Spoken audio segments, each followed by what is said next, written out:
Good morning, good afternoon, good evening, wherever you are, whatever time it is. Welcome to the Third Pint Theory, episode 14.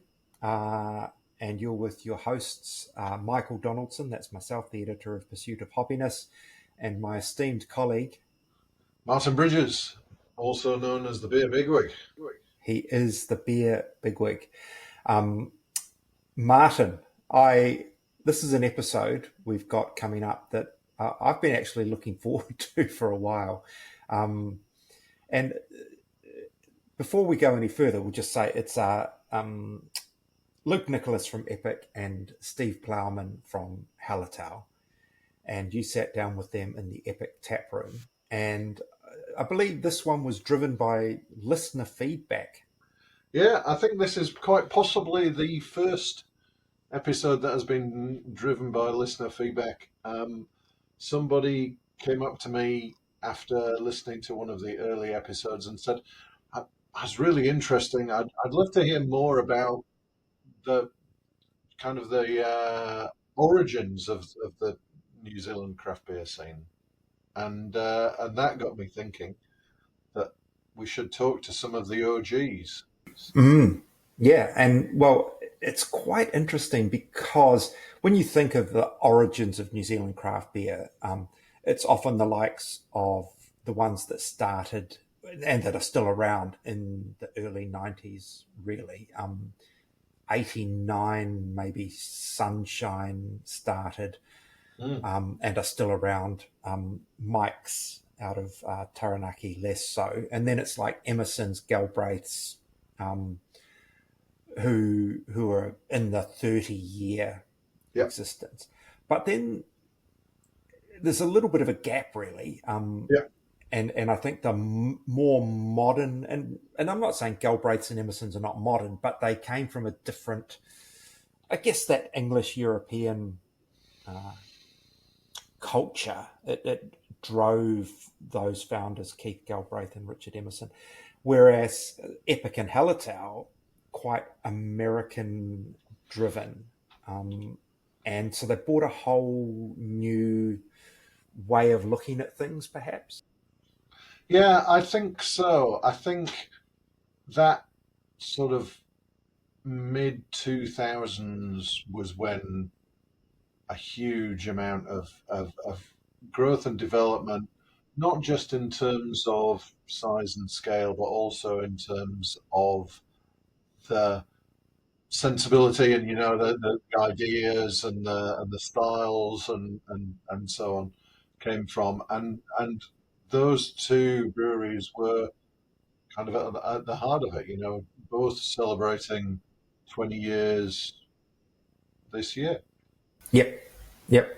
And when we say they're kind of at the heart of that development, I think the Malthouse West Coast IPA challenge, of which they were the instigators, respectively with Armageddon and Hallertau Maximus, in this head-to-head two-brewery invitation event in Wellington featuring two Auckland breweries, which sort of also tells you something. And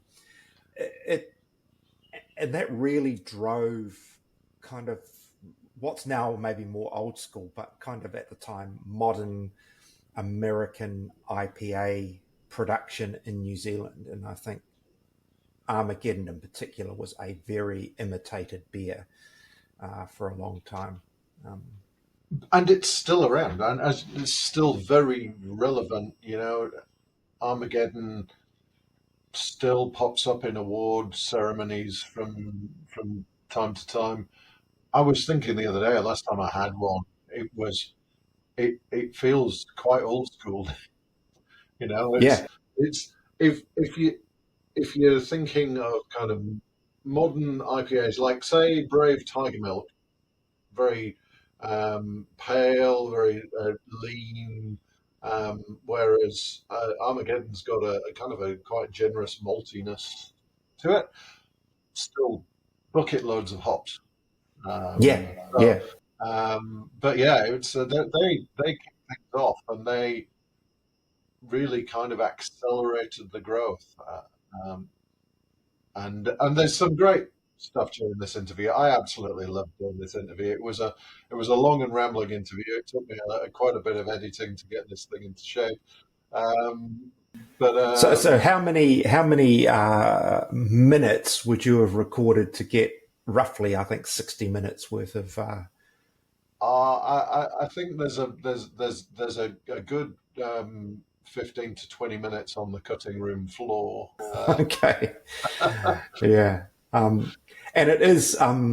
It's rambling is quite a good term for it, but also it's a really good look back at some sort of history that could get forgotten. And I Yeah, think it is a really good kind of origin story in some ways, in terms of just the way those two guys and some of their cohorts at the time, and there's the likes of Stu McKinley from Yeasty Boys and Carl Vasta from Tuatara would have been others. I'm just trying to think of the time. They were going to America and discovering what was happening in America, as opposed to living off that British and European sort of style yeah, beers that we had grown used to. Yeah. yeah, and some great stories of their adventures uh, uh, in the US. And some things that prompted some of those developments of those beers. And one of the things that absolutely blew me away was that we got to try, and it was accidental, pretty much, a 10-year-old bottle of Oh, uh, yes. the Four Horsemen of the Hopocalypse, which was the Yes. quadruple IPA, which Luke happened to have a stash of a few bottles, and, Yeah. and I'll leave it up to the listeners to find out what we thought of it. Yeah. I remember it at the time. I think there were two editions of that Four Mm. Horsemen beer, and this was maybe the second one that you got to I try. think so, because I don't think the first one went into bottles. Yeah. Yeah. Um, this was a 2015. Certainly, it was made in 2015. We figured out from the code on the bottle. But Yeah. So uh, 10-year-old triple IPA. Yeah. What a treat. yeah. Oh, I'm sure they claimed quadruple because there were four of them. I don't know what that means. Of course. Of course. Um, yes. The There's always a funny thing how IPAs, a single IPA is 6 or 7% and a double is 8%. But to get a triple IPA, you have to jump to double digits. And so Yeah. maybe at 14, it should, yeah, quad's probably fair. So, all right, we'll probably just cross over because it is a reasonably long interview, and you'd rather hear those characters than us. So we'll cross over to the Epic Tap Room, and Martin in the company of Steve Plowman from Hallertau and Luke Nicholas from Welcome Epic. to the Epic Taproom, and to Luke Nicholas and Steve Plowman. Welcome. Thank you for joining us. Thanks for having us, Martin. This is a great idea. Everybody who's listening to this must surely know who you gentlemen are, but for our probably hundreds of overseas listeners, thousands of overseas listeners, Countless numbers. countless numbers of international visitors, could you just briefly explain who you are and why we're here?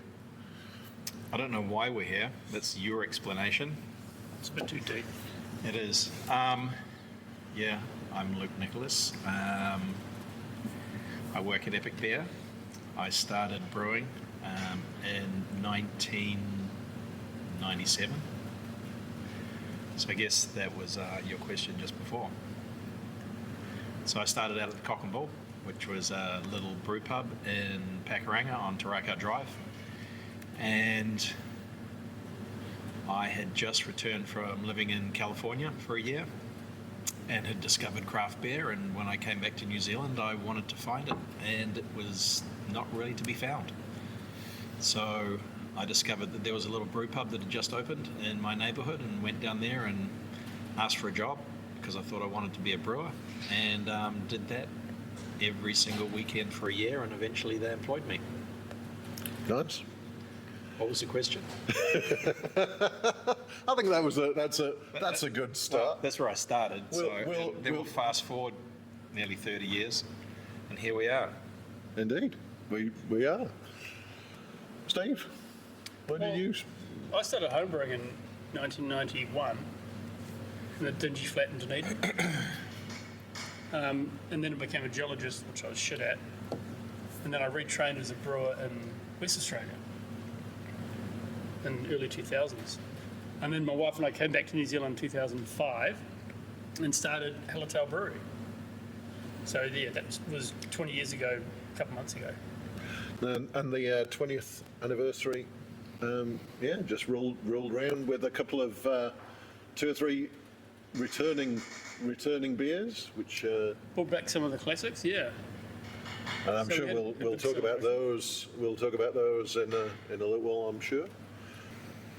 The Cock and Bull was I think probably the first place I drank decent beer in New Zealand. And so I arrived in New Zealand in 2007. So you'd been going for a couple of years as Epic by then. Is that right? Epic started in 2005. Yeah. So with probably this beer, this is the Epic Pale Ale. Was that the first beer? The very first one that we released in December. So in December we'll be 20 years old. Wow. It's worth a party. Yeah. Worth a party. I think there should be. And it was actually, I think, it was probably the first decent beer I had in New Zealand in 2007 was Epic Pale Ale in the Cock and Bull in Newmarket. I think it was the Newmarket one I went into. Yeah. An excellent place, I thought. Certainly at the time there wasn't a huge amount else apart from your wonderful establishment The Monk's way out Habit was west. a pretty wonderful beer. Monk's Habit was. It's pretty good. What was was. Monk's Habit for those who are probably too young or, to remember? Which version? Where did it start out? Well, it started out inspired by, I guess, Chimay. We were drinking a lot of Chimay Blue. So the first batch was 8.7%, but then we realised very quickly that our New Zealanders could not really handle that appropriately. So it did get backed off. So about 7.5. It sort of, we played around with it to see what people could handle. And we did have it in the little small tulip glass. And, Yep. and but people would still want it in a pint. And And jugs. and yeah, it didn't usually go very well because a lot of people, it's just beer. It's just like, no, there's a lot of things going on here. There's the alcohol and the hops, which you're not used to. So, yeah, it was interesting and fun times. Yeah, it was. I think a lot of people who've got into craft beer, like in the last 10 years, won't appreciate kind of what it was like 20, Well, actually, 25 years ago. if I go back to Monk's Habit, it was probably one of the first commercial craft beers using Rewalker, because Well, we used to get the brewers from DB coming to the Cock and Bull to have drinks, to, I guess, taste sort of our beer, but also to get out of their environment and do something a bit different. So we built a relationship with Malcolm Stratton, and to a point where he's like, do you want to use some of these hops? Because they were just, because that was SARS-D. SARS-D, yeah. Yep. Yeah, yeah. So he would just go, you want to use some of these and see how it works? So we just started packing those into Monk's Habit, and I think that's why that beer won Supreme Champion at the 1999 inaugural New Zealand Beer Awards, because it was just a crazy amount of hops for that time. And then it won again in 2001. So yeah, we were one of the first to use Rewalker in this country before it was even called that. Yeah. When there was Sarts D and Sarts B, which became Motueka. Yep. That's. I think it was a different time, hey, because there were so few craft beers around. People drank. Well, basically, New Zealand draft. the only way you could survive making craft beer was you had to have brew pub. Yeah. There's no tap points. Supermarkets wouldn't sell the beer. The only way you could make it and sell it is do it all on site. There's no opportunity to sell off site. That sort of didn't happen until like really late 2000s. Yep. So it was all about creating an environment where people would come in and drink the beer. Yeah. But then you had to teach people why it was more expensive and what the flavours were, and it was a process. And I would have thought, as well as having to teach the drinkers, it's like how do you get staff to sell that stuff, because they've generally not come through. They probably their first exposure to it would be when it turns up on the bar, and it's like how do you educate bar staff in because to my mind that's always one of the big challenges in craft beer is the education of staff to then educate customers. What did you come across in terms of that? Finding staff that are actually genuinely interested in learning. If they like beer, and you can sit down and have a beer with them and talk about it, and they'll just soak that knowledge up. But then you've got other people that are just there for the money and to do their time, and you just got to give them the basics. So, not a perfect world. No. It'd be great if everyone was genuinely interested in the stuff we make. But people do develop an interest over time. Yeah. Like the basics is the key. Like, so you train the staff at a cheat, because we only started with 4 beers, and then people come in and go, "Oh, what beer have you got?" So you encourage, "Well, what beer do you normally drink?" "Oh, I normally drink Steinlager." "Or maybe try the number 1 then." "I normally drink Line Red." "Maybe try number 3." So it's all about simple questions about what they normally drink and trying to find a match to what beers you make that they're going to enjoy. Because there's no point somebody that drinks Line Red, you give them Maximus straight away. It's like, well, no. Well, sometimes it works, but not usually. Yeah, I'd had many experiences, especially at beer festivals back in those days, where people would just come up and you'd ask them that question, "What do you normally drink?" It might be Line Red or Steinlager, and then they go, "Oh, I want to try Monk's Habit or Hop Zombie." It's just like, why did you make that decision? It's What's like, the strongest beer? Yeah, but without even saying that, they would just pick that, which is probably because it was the strongest. Then they'd try to go, "Oh, that's disgusting. It doesn't taste like the beer I normally drink." It's like, I know. You've told me what you like. I tried to help you. You should have tried this. But then you get other people that were those kind of drinkers, and then they'd try these big flavorful beers, and all of a sudden they'd have that moment. Yeah. And that's when they turn into a craft beer And you drinker. can see They it, just eh? go, "What? Beer can taste like that?" And you just see them light up, and they're just like, this moment in their life, they're just like, "I didn't know beer could taste like that. That is so amazing. What else have you got?" And that was that moment. Those are the big advocates. They actually go back to all their friends and go, "Oh my God, guess what just happened to me? You're never going to believe what happened. Beer can taste like this." And half the friends go, "That's shit." But then there'll be a few of them who go, "Wow, I didn't know either."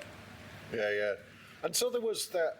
I feel that I arrived in that 2007 time when there was a bit of a probably the first wave of kind of that, and Cock and Bull was a big catalyst for that. But I remember heading out to dragging myself out into the wilds of West Auckland. Back and beyond. Was there a track back then? What did you have to cut your way through? It felt like that. It was, and I look back now, like 20 years on, the difference in like if we went out to Riverhead to go to Hallertau, it was a mission, and there was Hallertau, and there was nothing else. Come on, strawberries. There were strawberries. there were. But there was nothing. And now you're in the middle of a thriving metropolis. Another stinking suburb of Auckland. I always remember that there was There was Cock and Bull, and from there, Epic.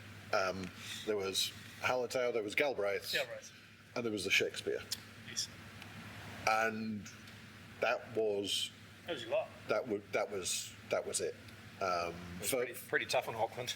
For quite a while, it felt like quite a while that it was at that level. Is that kind of what you felt at the time, that it was very localized? Yeah, craft beer took a long time to get started in Auckland. Probably because it's so spread out and Yep. it's not really a hub of anything.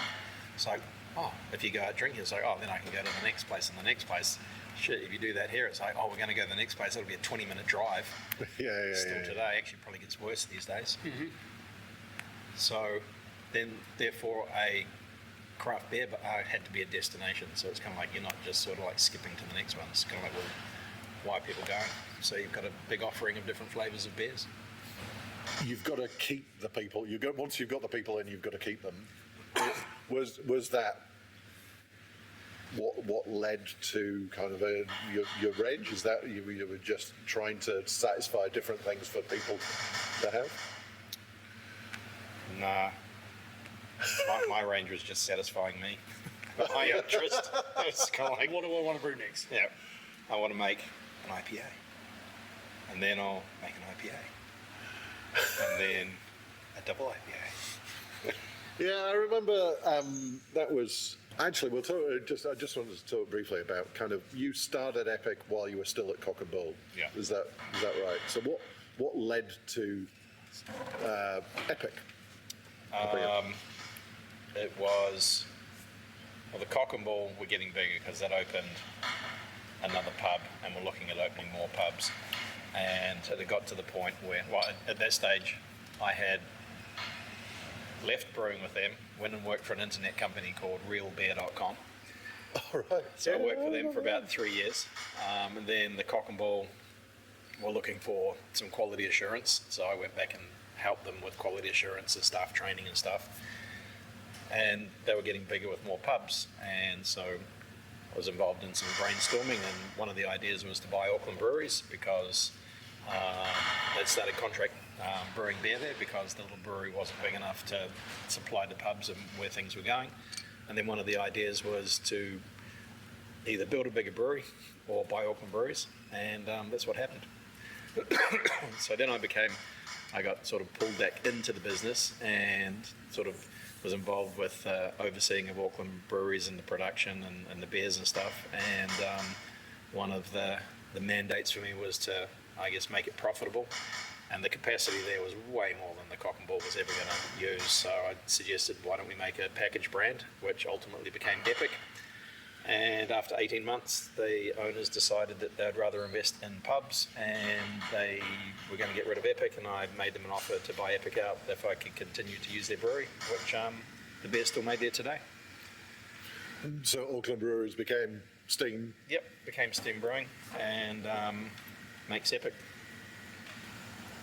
And has done for...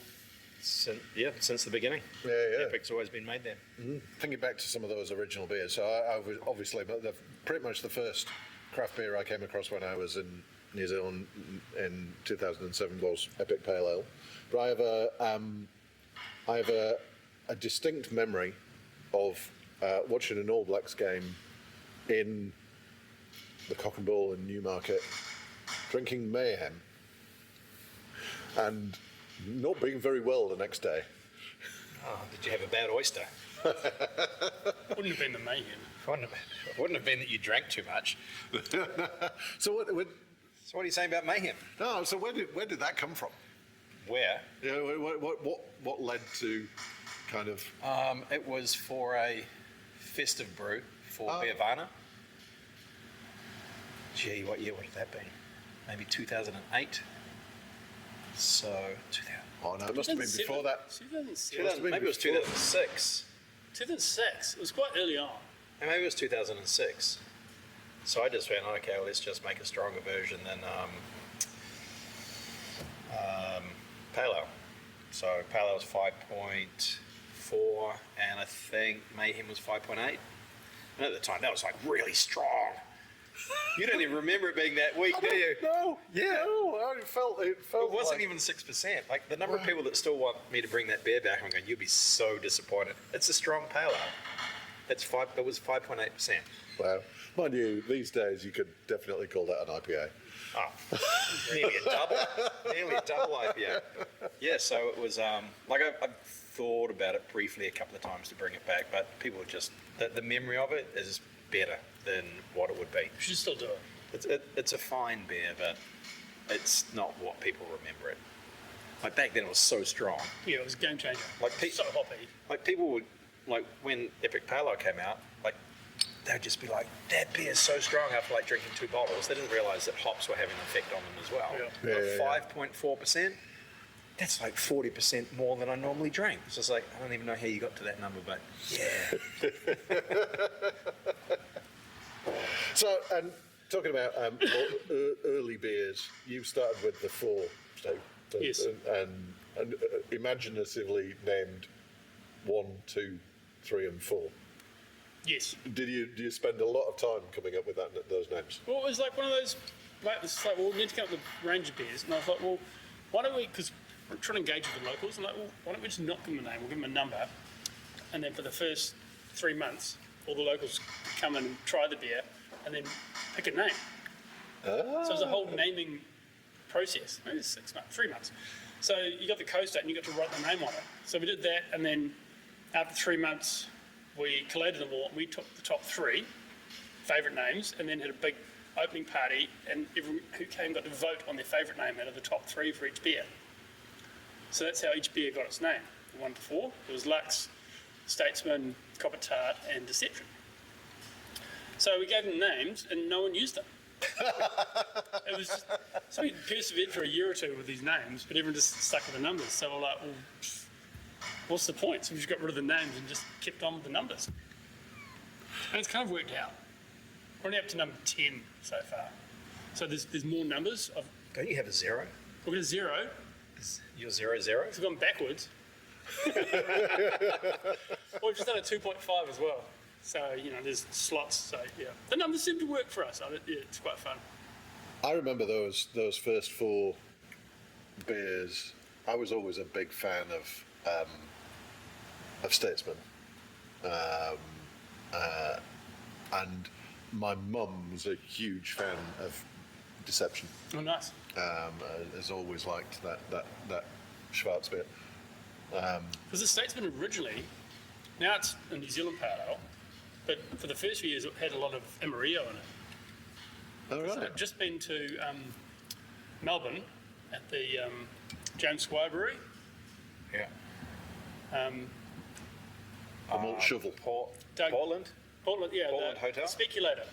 Speculator, yeah. All Amarillo. Yeah. Oh, Doug's beer. It was good. I was like, wow, because I haven't seen a lot of American hops. It's like, wow, that's a cool hop. So number 2 was always going to have that hop in it.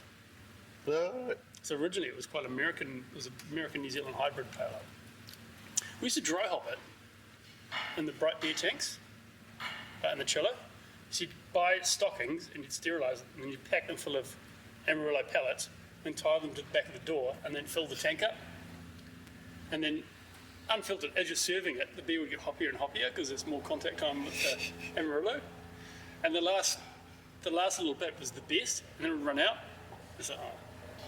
And the next batch would be like, maybe cloudy, not hoppy.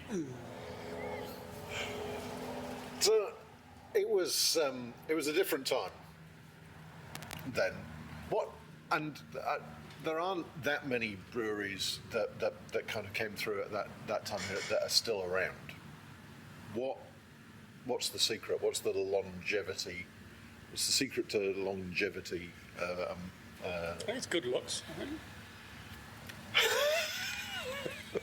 Oh, wait.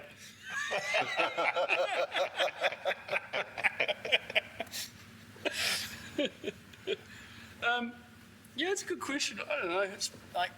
It's not easy making beer. And there's a lot of brands which have been around for a long time. You got Brew Moon. Yep. Richard's still there somewhere making beer. Richard Emerson. Yeah. Yep. The West Coast Brewery, that's gone, eh? Yeah, there aren't that many from. There are, as you say, there are ones that are that have maybe flown under the radar a bit for time, and have they're still there, but you didn't hear about them. And like, for example, Brew Moon have ticked away for a long time. They won some awards recently. And I think it was in the last week I saw that Martinborough Brewing Company is still going. Yeah, I was not aware of that. You don't know that. Yeah. They got a beer in the New World Top 25. Yeah, that's where I think I saw it. It's kind of like, just don't see this stuff around. And but then again, you go to the supermarket or a liquor store, and it's like, where do you even start? Exactly. So it's like, unless you're looking for something specific. And that's the point, because in the late 2000s, there was a few craft breweries around New Zealand, but you couldn't even buy the beer. You couldn't do it. It's one of the things I did. I had a big double-door fridge, and I used to import all the beer from the rest of the country and make it all of it. I tried to have the complete range as much as possible. Pink Elephant. Pink Elephant. Have it in the fridge so people could come to our place, but they could buy bottles of pretty much all the New Zealand craft beers. I So remember they were that. paying And for your habit. Admittedly, I drank more than we sold. I remember that until you just said that. I don't remember. I remember now going out to Hallertau, and that was that was part of the experience. Was going, Yeah. oh hey, I've never heard of All these. this. I'm pulling a beer Muscle out in. of the fridge. Muscle in. Like, old mate Andrew, he didn't want to send me beer. I had something, he wanted like some brewing ingredient we had. And I said, well, you send me some beer, I can definitely hook you up with this. I can't remember what, some sort of nutrient for his cider or something. So I managed to get his beer as well. I didn't sell any of that, I drank all that. Nice. Lamborghini, man, that was a great beer. Oh, man. Captain Cooker when it's fresh in the fresh. spring. Yeah, That is on. that's special. Makes you feel special, that beer. Yeah. Yeah. And there were some others that were around that are sadly no longer. Remember Limburg. Invercargill Brewing, Yep. some great beers out of that. And I'm thinking from around that time, from the Like Pitch Black it just owned it. So good. It was just perfect. It was 4%, right alcohol. just so delicious. Boysenberry. It must have been one of the first kind of fruit beers I'd forgotten about that one, to come through. Yeah. What is different now? Because it's the industry now from 20 years ago must be unrecognisable, I would have thought, or are there things that are still the same? Well, it's basically the same. It's the same people. I think it's. I don't know who I was talking to. I was talking to Greg the other day. Bureaucracy. Greg McGill. Yeah. And it was kind of like. It feels like nearly everything's been done. And if you wanted to get a beer, you could just go look for it now.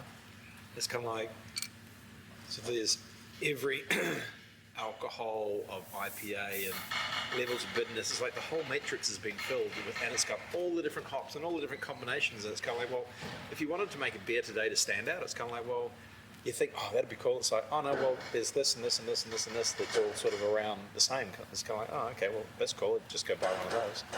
So trying to create, like, if you go back 20 years, creating something new, you're literally breaking new ground. No one's ever put those two hops together. You're insane.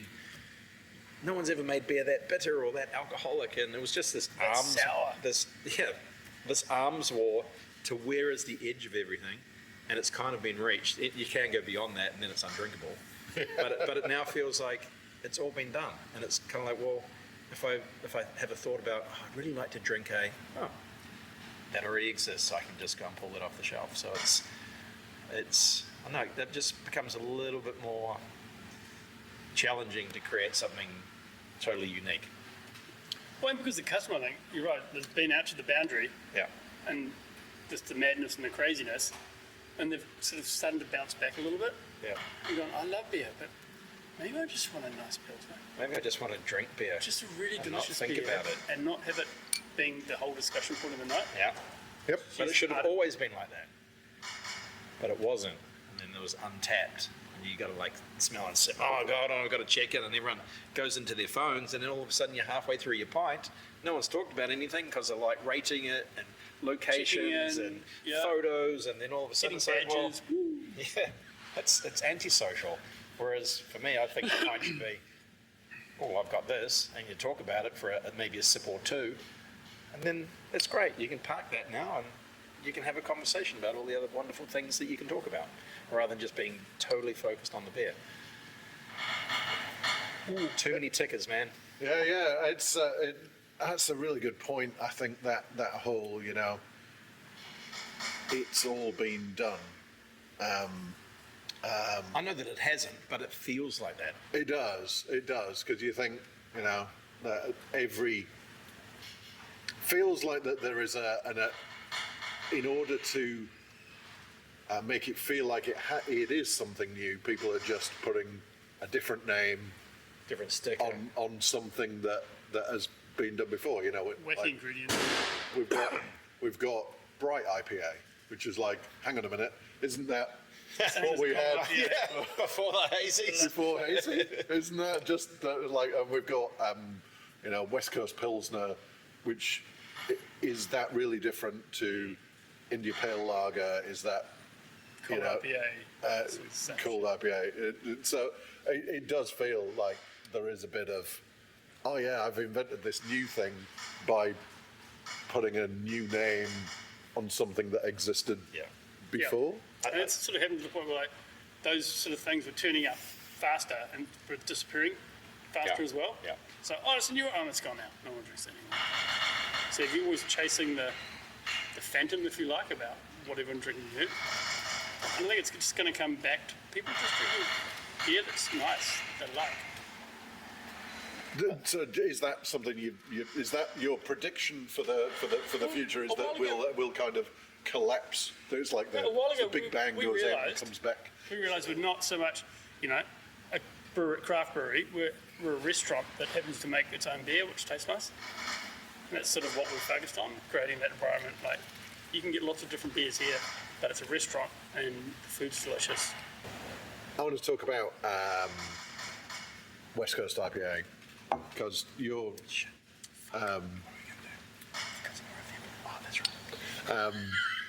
But for those who are just listening to this and not watching, Luke has just thankfully discovered that there was a little bit more in the bottle of epically, fiercely intolerant. That's delicious. Is that Imperial Stout. A recent batch, or is that the original? It's been in the bottle 5 years. So I remember that. It's old. I remember that beer coming out. Older than that. Because the dude came over. I remember the guy from Scotland, from Nice Fierce Beer, dude. came over. It was a really lovely dude. Hey, and you made that beer. It's a rather. It's an imperial. That's a 12% beer. Yeah. And it is a beautiful, beautiful imperial stout. Anyway, I was about to talk about West Coast IPA because. I thought that's where you were leading. Yeah. Because I'm going to interrupt you because it was back when we did the Maximus and Armageddon. Like, we were pioneers. We were like going out into no man's land, going, "Holy shit, we've added so many hops." But it's after we did the 2008 Craft Brewers Conference in San Diego, and we tried the Green Flash West Coast IPA, and then somebody was like, "Oh, there's the Green Flash guys over there," and we're like, "Okay." We basically followed them around for 2 days, bothering the shit out of them, until they told us how do you make that honey dry like that, right? And we're like, but we wore them down to the point where like, okay, you do this and this and this and this and this. Like, thanks guys, Yeah. But when we came back here and we made like those beers were the next level up, and they were just face melting and bitter and hoppy and just like. So that was Armageddon and Maximus. Yeah. And that was the first West Coast IPA challenge. Yeah. Yeah. And Because old mate Don was importing the Beer Without Borders, was bringing some of those beers in at the time. Yeah. But they're just ruined, eh? Yeah. The travel just felt a bit. So people thought they knew what the beer style was. Then us bringing in actual freshly made local examples at the same caliber, people were like, what the fuck? So was it that trip to the US that triggered? Yes, we were triggered. Was that the same trip? We ended up at the Toronado drinking Pliny. Toronado, San Francisco, or San Diego? San Francisco. Did we go to San Francisco first? Yeah. We went there with Toronado. You've been there? I have been to the Toronado. It's the best, but the people there, they're quite mean, so they're busy. They're rude. And we took Neil Miller, God rest his soul. Yes. And they made him cry because he was trying to have Neil, he loves, and he's just trying to chat about beer. We're like, dude, order a beer or get the fuck out of my pub. And he was so upset. I was like, Neil, you can't talk to them. Just gotta go order your beer and just get the fuck out. He's like, no, I'm sorry.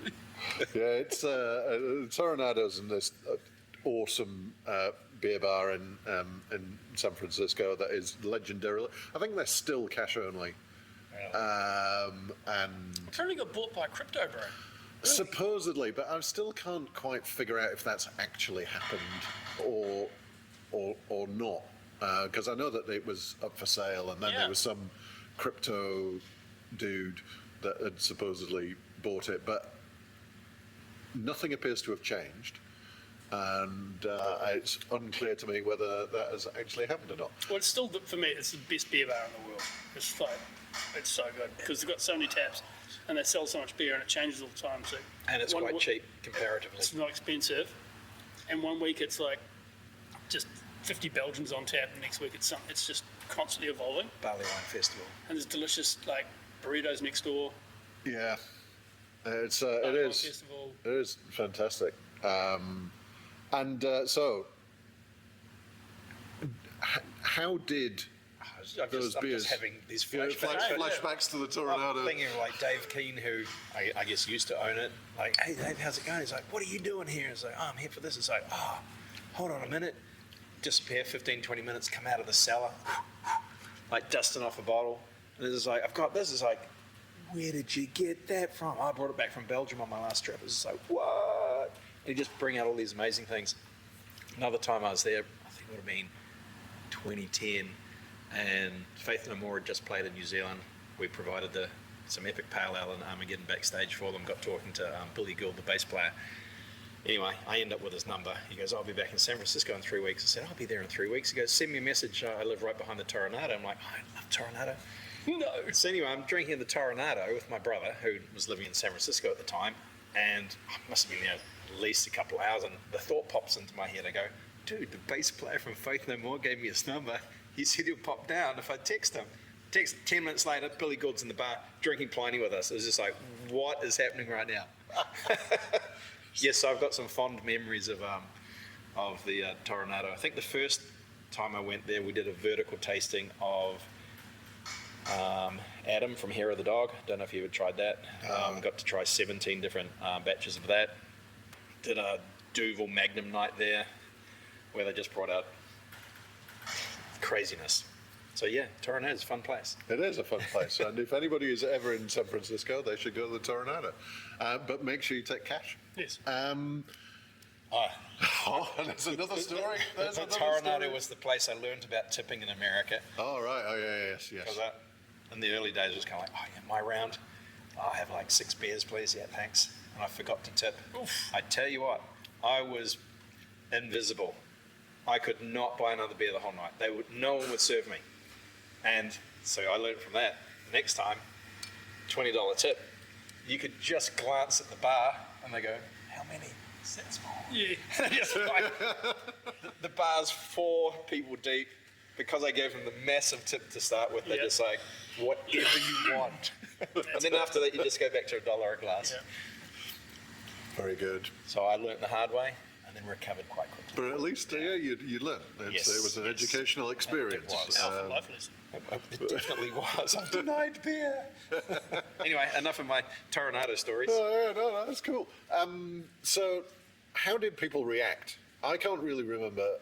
I remember those Armageddon and Maximus popping up. But in general, how did people react when you kind of went to what at the time was insane amounts of hops? Did people go, People kind of "Oh, this is what we've been waiting for"? But it was Or- like, was it Colin? Yeah. Colin, like, big fan of the beers. Is like, dude, these beers are amazing. We have to push them, make sure everyone knows about it. Let's have a competition. Yeah. Let's come to the Malthouse and we'll get everyone to drink all these beers so everyone knows how awesome they are. Yeah. Because people were a little bit like, oh, that's weird. I can't really drink that. It's quite hoppy. It's quite bitter. It's like, well, that's the point. So Colin was like, well, let's get these beers in the public realm. Let's make them, give them some profile. And that's how the West Coast IPA Challenge came out. Yeah. Because it's harder for you because you didn't have a brew pub. Correct. So you're trying to put it in a bottle and say, hey, Well, now you have to pay $20 a six-pack for this hoppy beer. Yeah. That was in 500 ml bottles, wasn't it? Yeah. But we didn't bottle it till the next year. So we only had the kegs Keg that we only. brewed it at your brewery. Yeah. And then the next year. Yeah.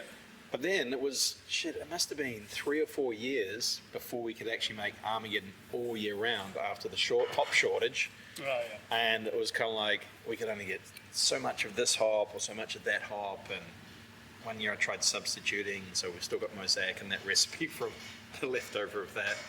And yeah, like we could, like I think we started out, I was like, oh, we can get enough hops for three months of like Armageddon, and then the next year it was like 4, and then it was 6, and then it was 9, and it's like yeah, we can make it all year round. So it was challenging time. Well, that's why it was called Armageddon, because it was kind of like that was the time where you've got no hop contract, there's a hop shortage, it's all over. It's like boom. And you had more sway than me because the Maximus, the original, just shut out. I couldn't get any of the hops I wanted. So I bought it back as a different beer because I could get some hops, and then I'm going to use some New Zealand hops because I just can't rely on the American hop to be available. So that's when Maximus changed so much. So I bought it back last year as the original Yeah. because the hops were gone. It was miserable. It was. And that has changed. Yeah, it has now. There's now. Oh, they're pulling them out left, right, and centre. Now you can sit back and go, so I want to buy this much. What price are you going to give me? No. What's your best price? Yeah. Or I can go to these other guys over here. You're going to give me a better price. Yeah. Well, it's interesting, I guess, looking at the last 20 years, because when Epic started with Epic Pale Ale, which is 100% Cascade, we were able to land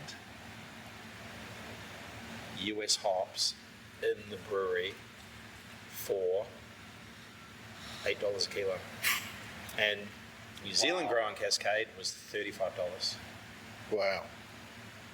And it was just like, and at the time I think the growers were getting like $1 a pound or something, and the US hop growers, like it was just kind of like, it was the end. But then craft beer started to sort of drag them up, and it all became golden. But now we're at that, we've sort of hit that peak, and it's coming down, and it's gonna, I believe we've still got another 18 months to 2 years of some really, really harsh times with hops and craft beer.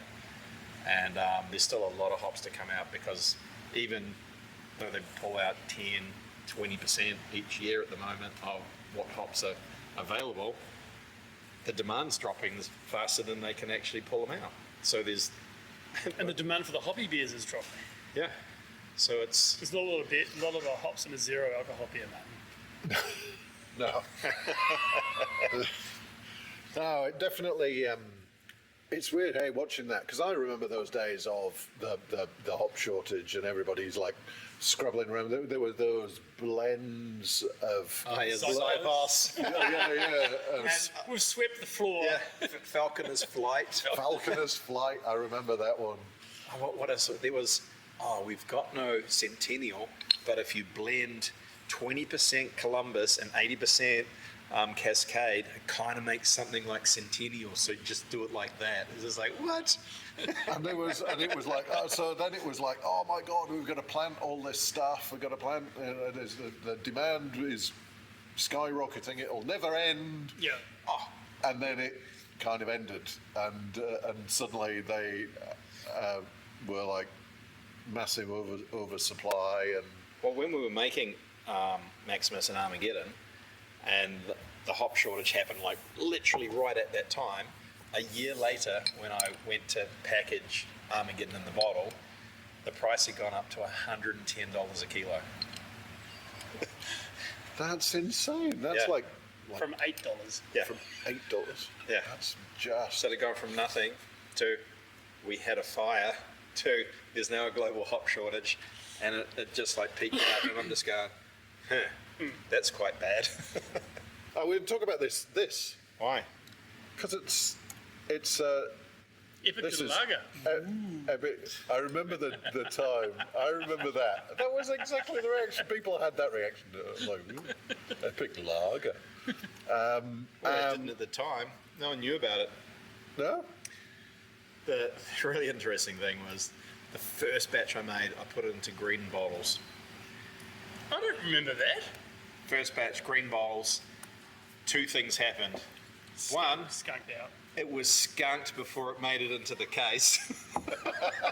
Because That's the fluorescent lights in the brewery. pasteurizer, lights, and it's like popped it open. It was like, fuck, That's that was a bad idea. But then, when I was doing tastings in supermarkets, because I only made this 18 months after Epic started. Really? Yeah. I didn't remember that being yeah. around there that Yep. early. Yep. Man. Yeah, I don't remember that. And I'd stand in supermarkets week after week, liquor stores. Here, try my pale ale. And people would be like, oh, can't even drink that. It smells more like wine. What's with the flowers in it? Like, here, do you want to try the lager? Nah.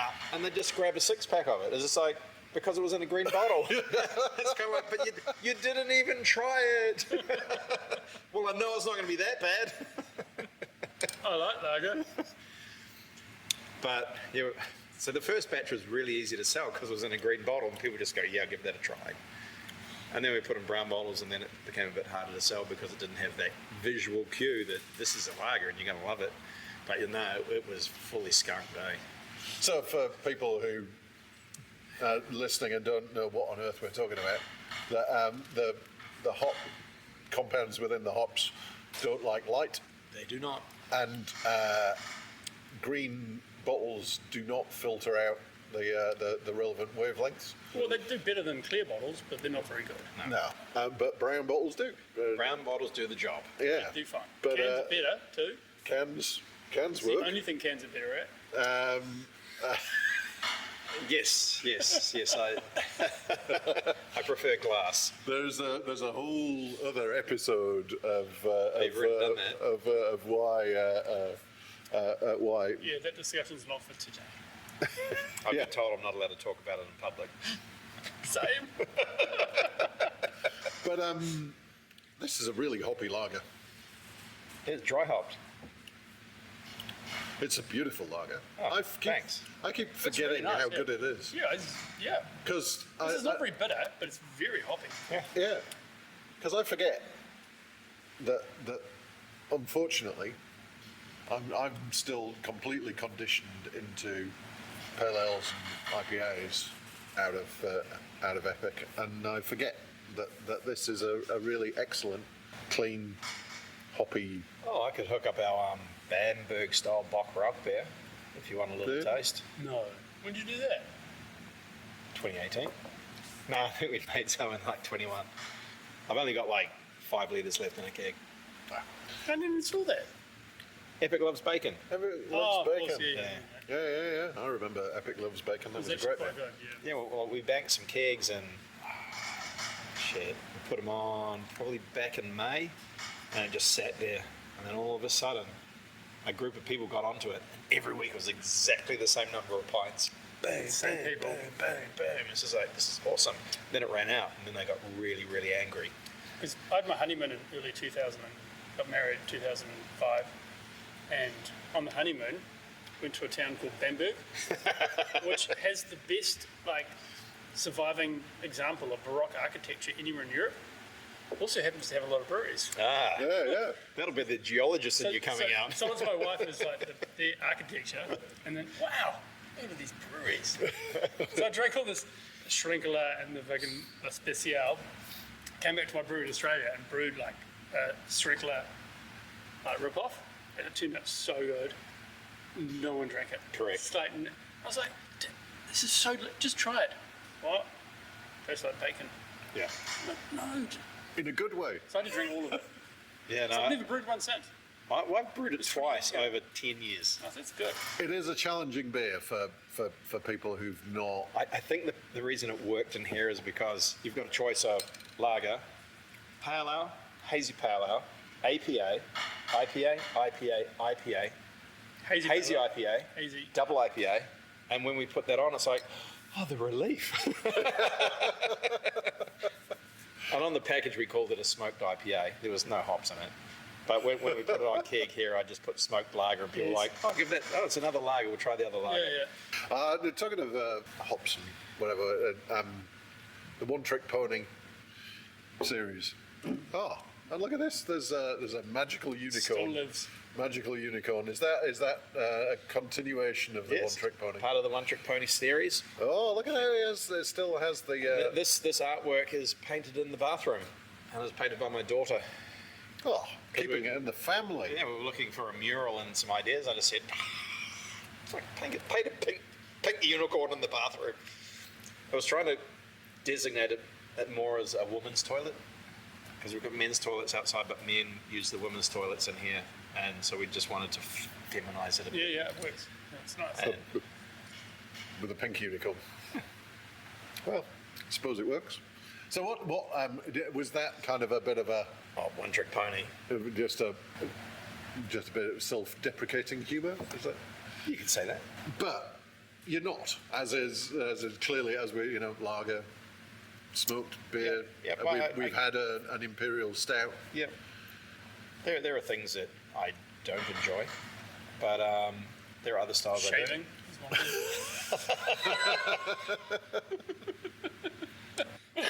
Because we should also try the Kong then, which you probably haven't tried, which No. is a Belgian strong golden ale inspired beer. That sounds like my cup of tea. But I only made it for me, because when I do a tasting, it's kind of like you've got all these IPAs and pale ales and double IPAs, you get palate fatigue. So I thought, I'm going to make this really, really lean, dry, slightly Belgian. What yeast did you use? Is it the BE 256 from Fentimus? Fentim. Is it? Oh, I can't remember. Yeah. I I get them confused. I wasn't actually planning on using that, but we were getting some yeast sent from somewhere. It got destroyed in transit, and I panicked, and I had to get something. And then I fermented it too.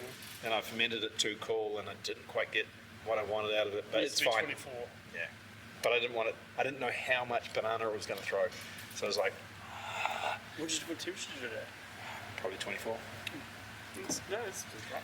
I was waiting to ferment I can't remember the strain I was going to get. I was going to ferment it at like 28 or 29.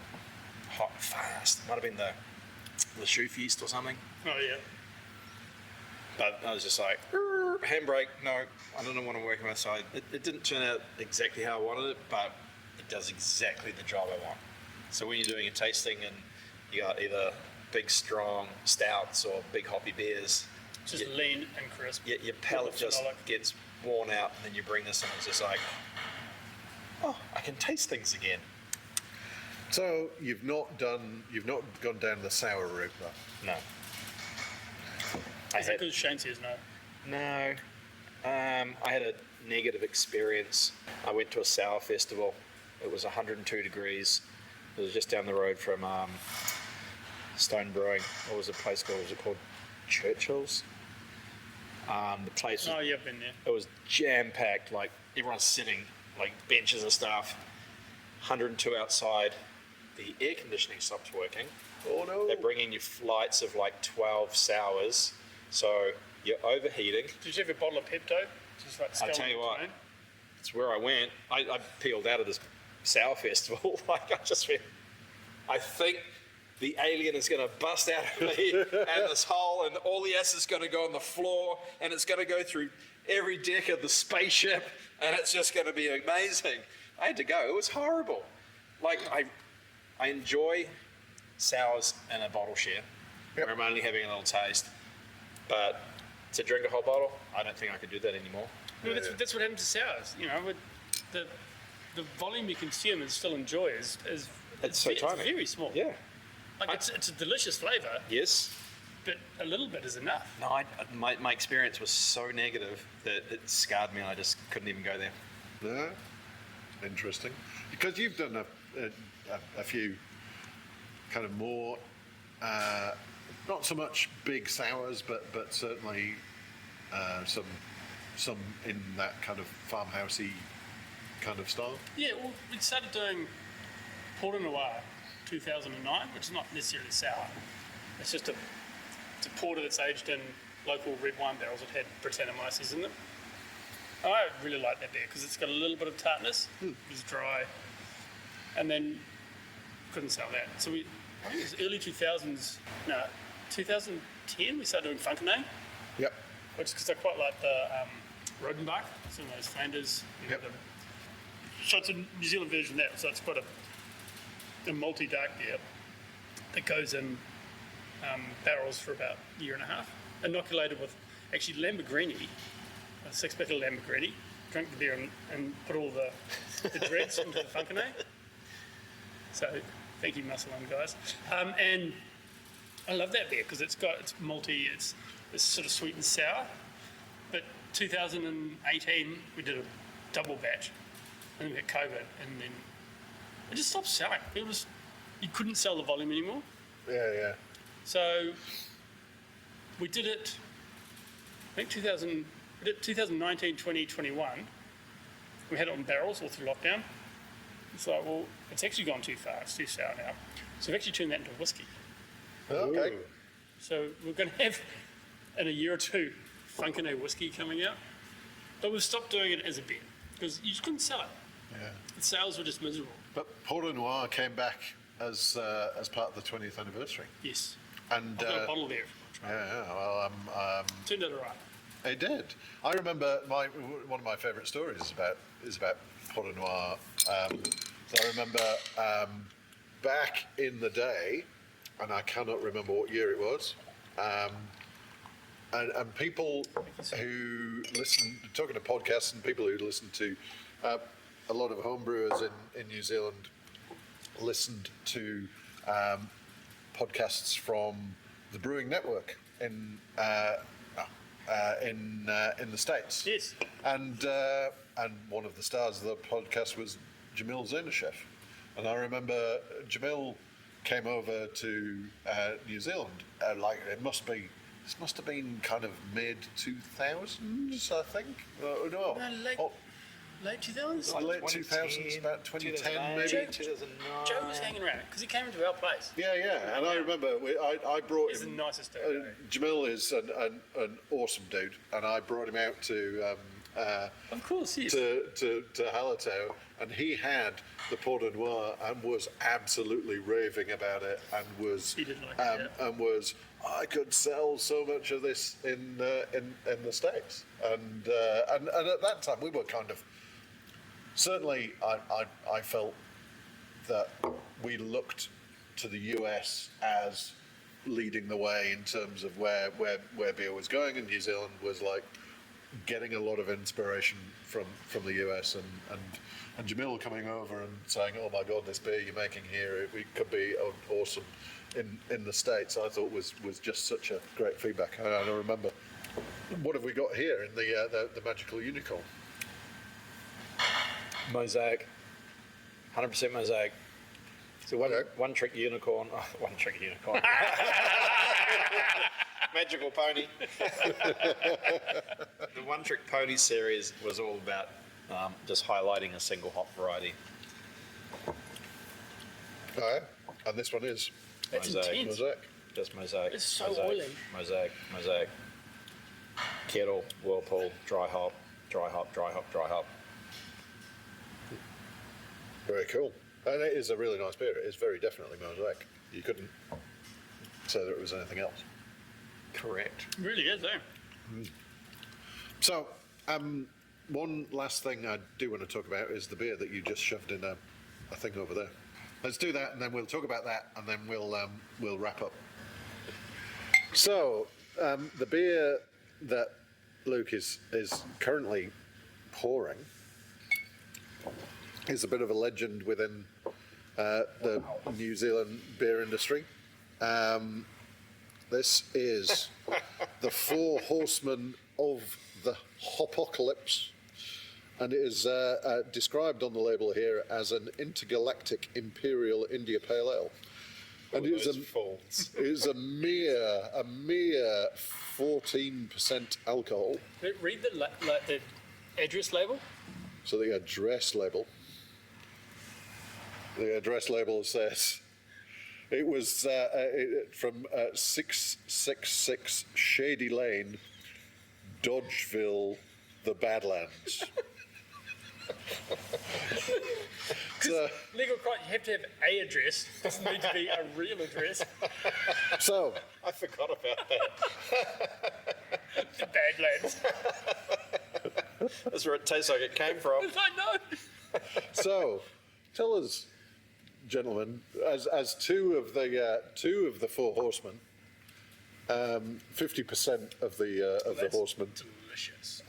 please Let's come back. How can it tell come us back about this from beer. there? It's nearly a little woody. Like a little. That is so impressive. What year was that? What is it? It should say on the bottle. There should be a stamp on it. Black on black, is it? Actually, our label coder probably wasn't working that day.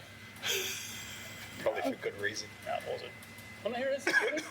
So, what's the story? What is this beer, and why? I guess it was sort of the next natural 15. It's 10 years. So this is a 10-year-old beer. 10 years old. How can it still taste hoppy? I don't quite know. Well, it started off extremely hoppy. So, who are the Four Horsemen? Obviously, you were two of them. And Kelly Ryan, who was working for Epic at the time, and Joe from Liberty. So I think this was the natural sort of progression. Don't forget about we had the jockey, Colin Malon, was the jockey. What that meant or looked like, I don't really understand. We go a lot of places with that. Yeah, but not. So I guess with what we did with the IPA thing, it was kind of like, if you extrapolate this point to this point, because I guess Hop Zombie had come out in 2011, and then if you sort of extrapolated, what is the craziest hoppy beverage we can possibly make? Joe was making big crazy beers, Steve was making crazy beers, Kelly was working for me, and we worked together on Hop Zombie, so it was kind of like we got to that place where double IPAs, yeah, we can sell those. What does it look like if you go all the way to Where is the ceiling? intergalactic? And this happened. I don't know what the yield was like. It was miserable. No, I know it was miserable, but We did it 3 times, I think. 3 or 2. 2? 2, 3. And so this was brewed at Hallertau. Yes. It's always brewed at Hallertau. Then we did the first one in the old brewery. Yeah. So, yeah, I remember. It's And you were like the hop fairy, just a bag of hops, just throwing hops in people's faces and their pockets, and the mash tub. It's just everywhere. I probably got some photos on my phone of that. It's It's at the very edge.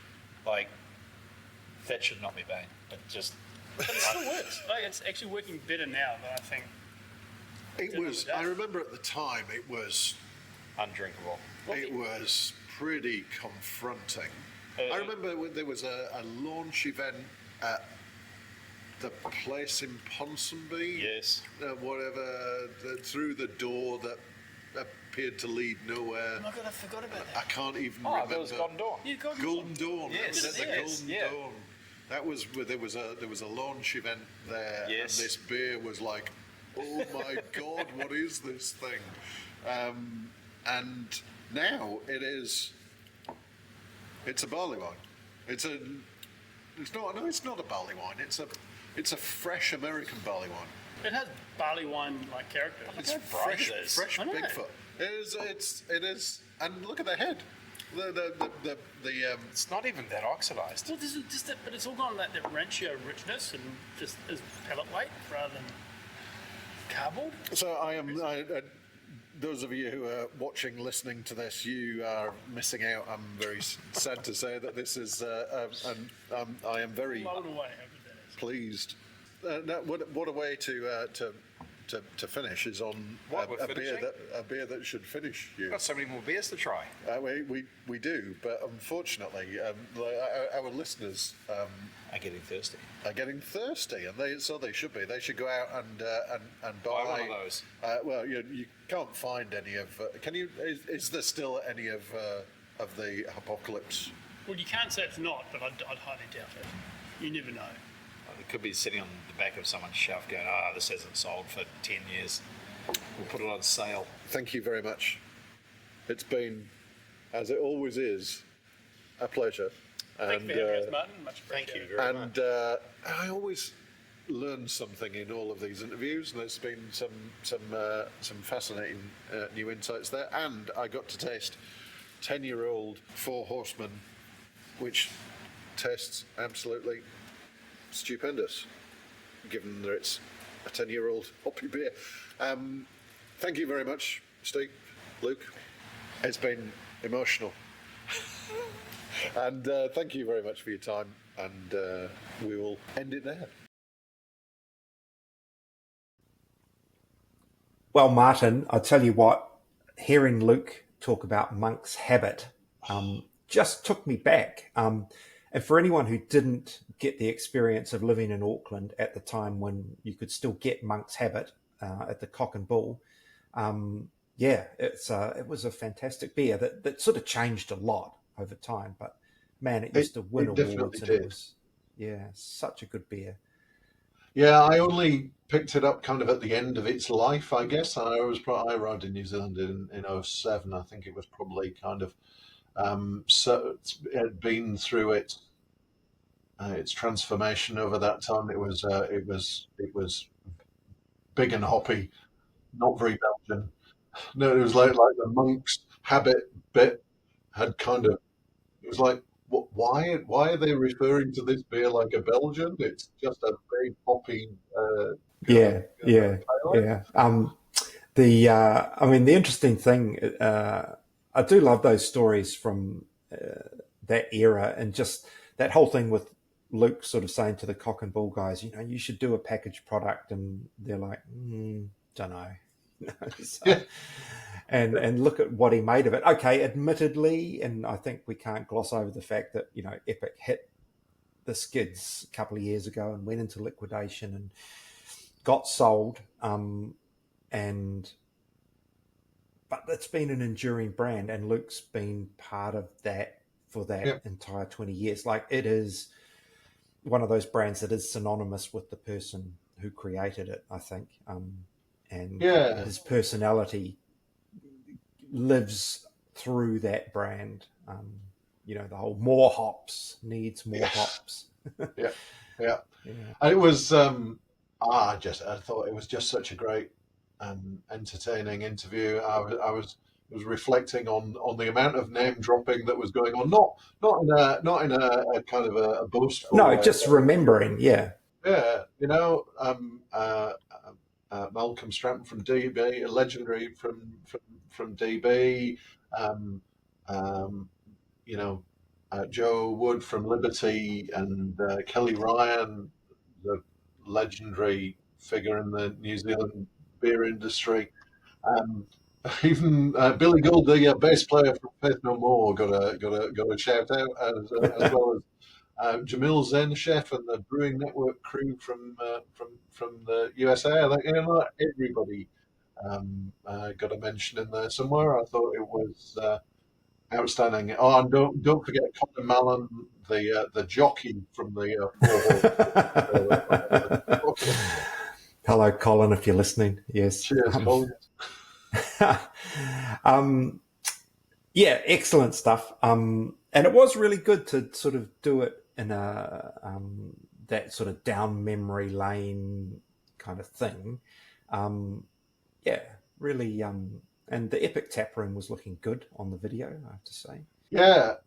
If those of you watching it on the video, with the aircraft nose cone up on the wall. It's a great spot if you're in Auckland. I think they're open kind of weekends, Thursday onwards, maybe. A Yeah. nice little outside space. And if you're going to Mount Smart or to the Speedway, then good place to drop in beforehand. Yeah, and the Warriors during winter. And on that note, Hallertau is still another place that is absolutely worth a visit. Out at we sort of talked about that maybe a few episodes back. Around maybe the New World Awards, we were talking about Hallertau and the Statesman popping up in those awards. And there's another, like, how relevant this brewery still is, that 20 years on, at core range beer like the number 2 Statesman is still picking up awards. I think it's great. Testament to the quality. And some, I was just thinking, some interesting brewers have gone through there at Hallertau, and including Simon Nicholas, who went on to start Hop Federation, which sadly we talked about the other week has hit its demise. And Joe Wood used to brew there when they had a kind of a sort of a joint business going before Liberty moved out to Helensville. Stephen Wood, I think, who got his own brewery, Double Cone, down in Queenstown, and Dave Huff, who's now at Urbanaut. So yeah, I think a lot of, and there's probably others there, like the current brewer, Paddy Malloy, he went off to Behemoth. He's back at Hallertau, I believe now. So yeah. So like really good brewers came through that establishment, which I think is fantastic. And it was the same with like Renaissance back in the day, that that a string of good brewers, including Soren Eriksson and Jason Bathgate. Sean Moss is the current brewer. There was somebody else, Matt Dainty, who went on to start Boneface. It's interesting how certain institutions, they're the equivalent of teaching hospitals or something. Yeah.